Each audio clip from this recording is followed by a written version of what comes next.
Autour de midi, c'est en direct depuis le Studio 10 en attendant de retrouver le Studio 1 et c'est toujours avec la même équipe.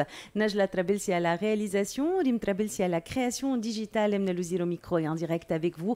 Comme je l'ai annoncé il y a quelques instants, j'ai l'immense plaisir de recevoir Philippe Vernois, fondateur de Psynaps, centre de formation en thérapie brève, Psynaps World. Bonjour.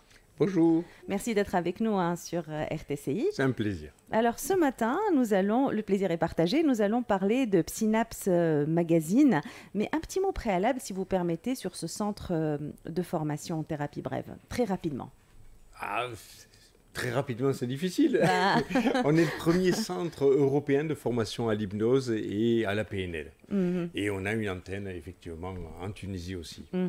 Alors, il y a ce magazine. Ce qui est bien, c'est que le magazine est gratuit.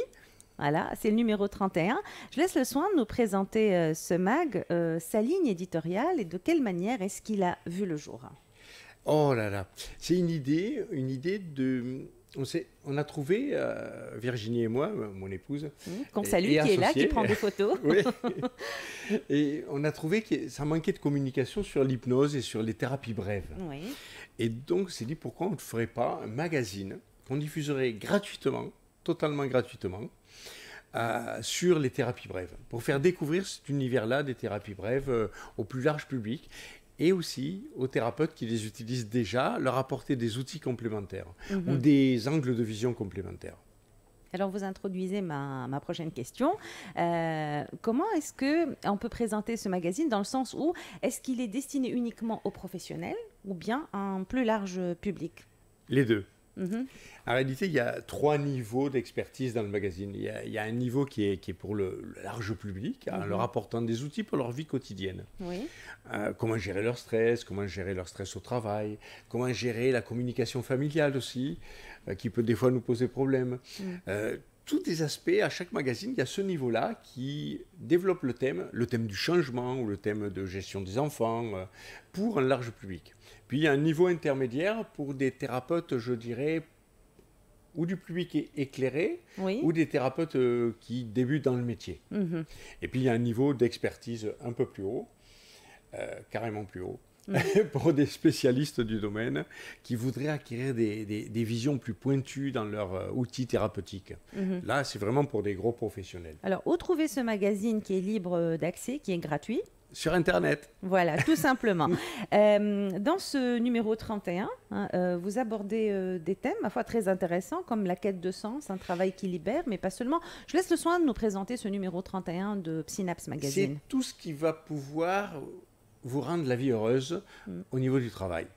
Comment se libérer de la contrainte ou du vécu de contrainte qu'on a dans notre travail pour en avoir un autre angle de vue et pouvoir s'autonomiser quelque part dans ce qu'on fait pour ne plus travailler au final. Pour ne plus travailler pour être libre et vivre plutôt d'une passion ou avoir une passion dans le travail. Alors, Philippe Vernois, ça c'est facile quand on fait un job qu'on aime, c'est mon cas. Mais si on fait un métier qu'on n'aime pas, que faire? Alors, d'emblée, je dirais changer. Mais c'est pas évident. C'est pas évident, tout à fait. C'est pour ça que c'est pas changer. Je suis un peu l'avocat du diable. Hein, ouais, c'est un peu ne pas changer de travail, mais changer son angle de vue. D'accord. Et changer souvent sa communication et sa relation avec les gens qui nous entourent dans le travail. Si vous avez un patron un peu, je dirais, pénible, on dira, un peu oppressant, c'est souvent lié à la façon dont on lui répond. Si on change sa communication avec lui, et qu'on comprend ses fonctionnements et ses attentes et ses peurs, souvent, si on comprend ça, on est capable de venir nourrir les points positifs, qui fait qu'on soulage ses peurs, et du coup, il deviendra peut-être pas bienveillant, mais il deviendra dans une autre forme de communication avec nous et notre travail sera plus allégé. Ça sera moins tendu, la relation sera moins tendue. Si j'ai bien compris, si je fais un métier que je n'aime pas, ce qui n'est pas mon cas, je le répète, si je fais un métier que je n'aime pas, il va falloir que je fasse un travail sur moi-même pour aimer certaines choses dans ce métier-là. Il y en a forcément. C'est un peu ça? Oui, c'est ça. Il y en a forcément des choses positives dans ce qu'on fait. On a tendance à se mettre des œillères et ne voir que du négatif, mais tout est dans l'angle d'approche. Et puis, il faut se dire une chose, on ne peut pas changer les autres. C'est compliqué de changer les autres. Hein. Très compliqué. Ouais. J'ai déjà essayé, ça ne marche pas. Non. Des fois avec un marteau, un truc. Bon, je ne suis pas arrivée à ce stade-là, pas encore. Mais comme on ne peut pas changer les autres, on a un levier qui est formidable, c'est se changer soi. Pas beaucoup, un tout petit peu. Et si on change certaines de nos réactions, de nos comportements, ça va entraîner du changement chez les autres. C'est une systémie, on bascule un domino, Oui. ce domino fait basculer les autres. Alors, une formation est offerte, disponible là, pour une durée limitée. C'est ce qui est bien Oui. aussi à travers ce mag. Il y a aussi cette question de savoir gérer le stress chez les enfants. Oui. C'est Là, passionnant. C'est Racontez-nous, carrément Philippe. une formation. Il y a une formation qui comporte 3 niveaux d'expertise, elle aussi, qui apporte des outils concrets pour savoir gérer le stress chez les enfants. Dans tous nos magazines, enfin, un par trimestre Oui. est porteur d'une formation gratuite. Le thème change à chaque fois. Hein. Oui. C'est des outils complémentaires pour les gens dans leur quotidien qui ont cette nécessité, ce besoin. Et puis pour des thérapeutes installés, là, on va très loin dans les outils. Ouais.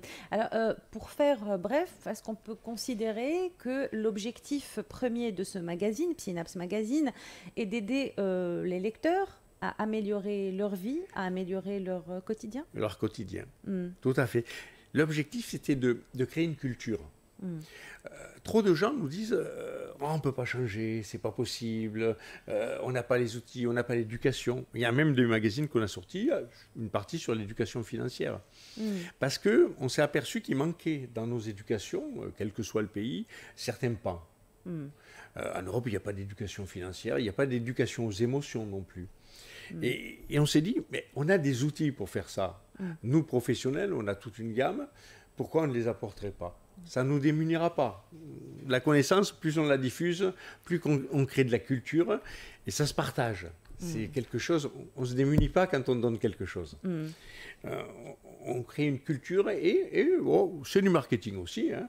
On crée une culture de gens qui se diront qu'il y a peut-être des outils, qu'on peut aller plus loin encore, peut-être en faire un métier. Si on n'aime pas son métier actuel, peut-être en faire un métier d'aider les autres. Oui. Pas mal. Alors, comment est-ce que se fait le choix à chaque fois, donc à chaque trimestre, puisque le magazine est trimestriel, des sujets qui seront abordés dans le numéro à suivre? Alors, ce n'est pas les idées qui manquent. Donc, on fait un brainstorming sur les idées. Et en général, celle qui remporte la palme, c'est mon épouse. En général, qui finit par dire non, c'est celui-là. C'est un peu le rédac-chef du magazine. C'est le rédac-chef. C'est elle qui le fait. Il y a une équipe derrière. Hein.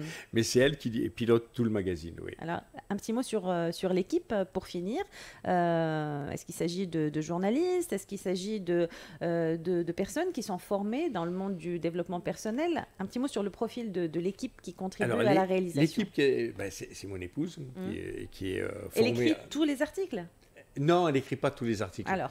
Elle les supervise. Avant, elle les écrivait, mais c'est fini. On utilise des outils d'IA pour nous aider. Et il y a 2 personnes.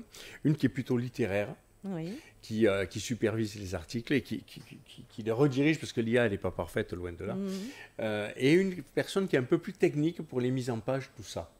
Derrière, ils sont 3, et puis un petit chef d'équipe qui est mon fils, qui intervient aussi sur la production. Merci beaucoup Philippe Vernois. Je vous laisse le mot de la fin, vous adresser à nos auditeurs. Qu'est-ce que vous avez envie de leur dire?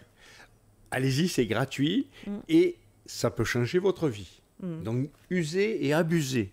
Merci beaucoup. Merci Philippe Vernois de nous avoir rendu visite. Je le rappelle, vous êtes fondateur de Synapse, centre de formation en thérapie brève. On parlait ce matin du numéro 31 de Synapse Magazine gratuit et en ligne, donc servez-vous.